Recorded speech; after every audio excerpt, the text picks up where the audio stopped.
dengan menggunakan kaedah satu nisbah satu.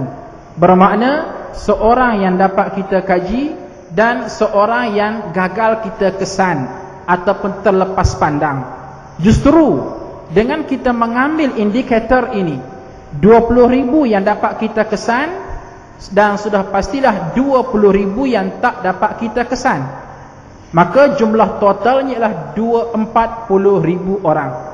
Bila pada tahun 2000 menjelang tahun 2006, dan saya pada masih cukup rimah sebenarnya apakah angka yang ada di hadapan ini betul ataupun salah. Tetapi kita berani untuk berceramah, untuk bersyarah kepada masyarakat, ini bukannya angka yang diambil di tepi longkang. Dan saya masih ingat ketika mana berlakunya kes Nur Aisyah Bukhari, saya bersama dengan saudara Zulkifli Nordin, beliau adalah penguam kepada yang kes Nur Aisyah Bukhari.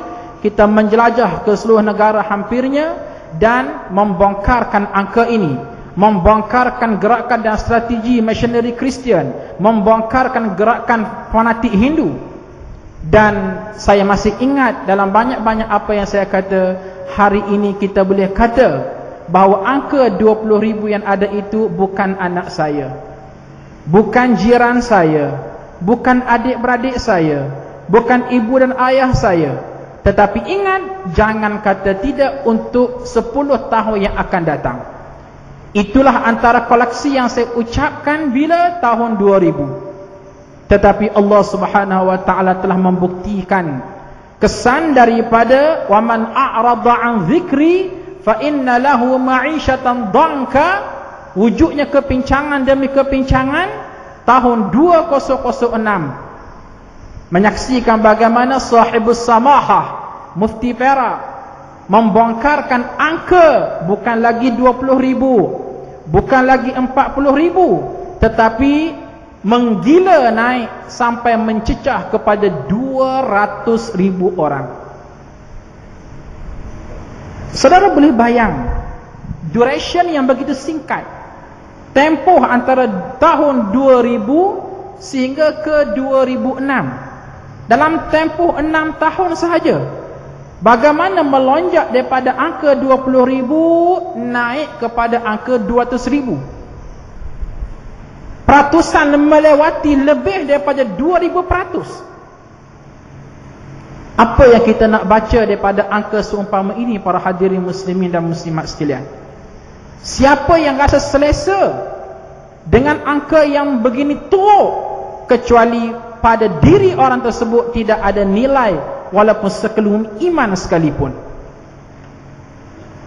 Oleh yang demikian, saudara muslimin dan muslimat sekalian, itu sebab saya berkata bahawa kitaran ganas yang melibatkan isu riddah, ia bukan berlaku secara asywa'iyan, ia bukan berlaku secara membabi buta, ia bukan berlaku secara rawak, tetapi nun di sana ia digarap secara terancang. Bermula daripada ba'ful iman, kelemahan iman seorang muslim yang menjadi punca dalaman membawa kepada berlakunya isu riddah, murtad, sehinggalah di sana adanya faktor-faktor luaran yang saya sebut sepintas lalu tadi. Bermula daripada gerakan misioneri Kristian diikuti dengan kumpulan fanatik Hindu, maka kita bayangkan gabung jaling di antara faktor luaran dan faktor dalaman, menyaksikan kitaran ganas melonjak daripada angka 20,000 kepada angka 200,000 hanya saja dalam tempoh 6 tahun saja. Ayo cuba kita fikir bagaimana nasib ummah menjelang tahun 2020. Yang kita canangkan bahawasanya Malaysia akan menjadi sebuah negara maju, duduk sama rendah, berdiri sama tinggi dengan kaum bangsa yang lain. Di hati kecil saya tidak berkata orang-orang Melayu Islam akan menjadi bangsa yang terbaik menjelang 2020. Apa yang saya nampak ialah fantazirus sa'ah. Tunggu sahajalah kemusnahan total yang berlaku kepada orang Melayu Islam menjelang tahun 2020 jika sekiranya kitaran ganas ini tidak dihentikan oleh kita sekarang juga. Saya ambil contoh. Pada hari Rabu yang lepas, saya didatangi oleh satu kumpulan NGO datang ke pejabat dan mengadu hal berkenaan gerakan misionari Kristian pergi rumah ke rumah, masukkan pamphlet diayah Kristian mereka ke setiap PO Box di kawasan perumahan di Ampang, dan diberi contoh kepada saya. Ini dia yang berjudul Rahsia Jalan yang Lurus. Saya telah membaca di penghujungnya bagaimana didoktrinkan sesungguhnya Nabi Isa lah yang terbaik, didoktrinkan sesungguhnya agama Kristian lah agama yang benar-benar diredai oleh Allah Subhanahu Wa Taala dan bukannya agama Islam. Kumpulan NGO ini telah pun mengadu hal kepada pihak penguasa agama, minta please tolonglah bertindak. Kenapa kitaran ganas sudah sampai ke rumah kami di ayah Kristiannya tadi? Tetapi malangnya para hadis sekalian, apabila dipersembahkan kepada pihak berkuasa, maka pihak berkuasa menjawab, dalam hal ini kita tidak boleh bertindak pantas, kerana ini isu yang sensitif, isu yang melibatkan agama lain. Justru kita mesti bertindak secara berangsur-angsur. Musuh sudah acu senjata di kepala kita, tapi kita boleh lagi berlenggang-lengguk dengan mereka. Ini contoh realiti yang berlaku di hadapan kita. Saya ambil contoh kedua. Di hadapan saya Keratan Akhbar. Saya nak forum mudah-mudah je hari ini.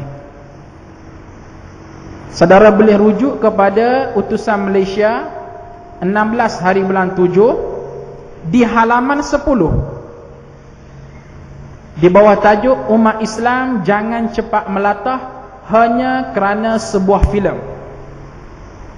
Senarionya ialah menjelang 23 Ogos akan datang akan dibuat satu launching filem yang berjudul Event Al-Mai, di mana latar belakang pada filem ini menceritakan bahawa New York akan ditenggelami ribut taufan yang dahsyat.